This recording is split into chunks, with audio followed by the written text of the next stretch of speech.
The windows of the LIRR train into Manhattan were scratched and foggy as a pawnbroker's. The train shrieked and heeled on its track as stands of sumac trees bent in its wake. Gradually the skyline came into view, a vista powerful as myth. New York was a fairy tale kingdom, a glittering citadel of towers and turrets, with heroic bridges and leaping trestlework bracing the island like flying buttresses. My lost castle was at the center of this kingdom, one of the greatest mansions on Fifth Avenue. A grand white wedding cake of a house, it presided over the corner of 80th Street and Fifth. Once upon a time, the mansion housed one of the city's first families. Mine.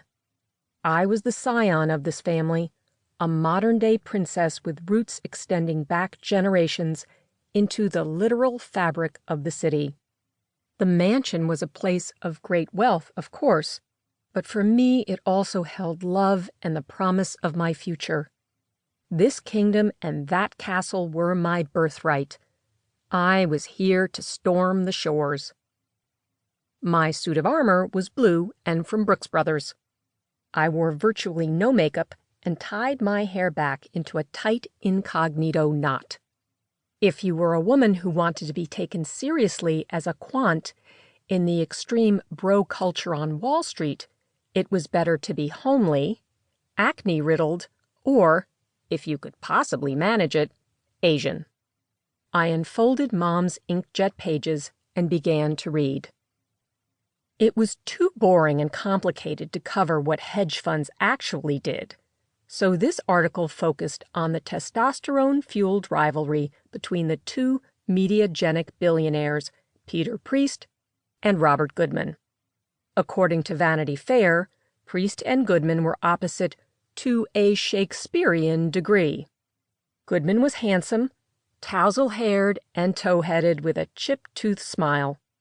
A hail-fellow well-met media darling who always dressed the part, gemmed cufflinks, brightly colored handmade silk ties, and Italian shoes. Goodman drove a Lotus that he self-deprecatingly joked was evidence of an early midlife crisis. He was constantly photographed with high-profile women of international pedigree. He was a man seeking a princess to complement his kingly fortune. Goodman was famous for owning a quirky rent-controlled building, Mom's. The article portrayed him as a benevolent landlord who left the building alone despite the prime location. Why touch it? It's filled with great New York characters. And I have enough money. Too bad for Mom and her longed-for payout. Peter Priest, Odyssey's founder, and the man to whom the LIRR train transported me, was mysterious and press-shy, with the demeanor of an Eastern Bloc diplomat. In contrast to the charismatic MBA and deal-maker Goodman, Peter Priest was an academic and a mathematician.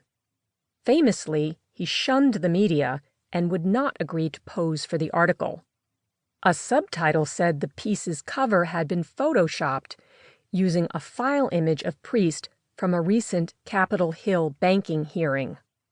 Priest did not own an apartment and was instead living in a high-end hotel. There, the fee for things like doorman, fresh flowers, and maid service was $40,000 a month, or 12 new BMWs a year. Neither man was ever quoted on the record about their falling out. In 2001, Rob Goodman left Odyssey, the fund Peter Priest had started, and went on to found his own firm. The article cited all the current rumors: a disagreement over strategy, a disagreement over money, a disagreement over a woman. I put down the printout. On the horizon, the buildings of the New York skyline shifted with the movement of the train, like chess pieces arranging themselves for the biggest game in the world.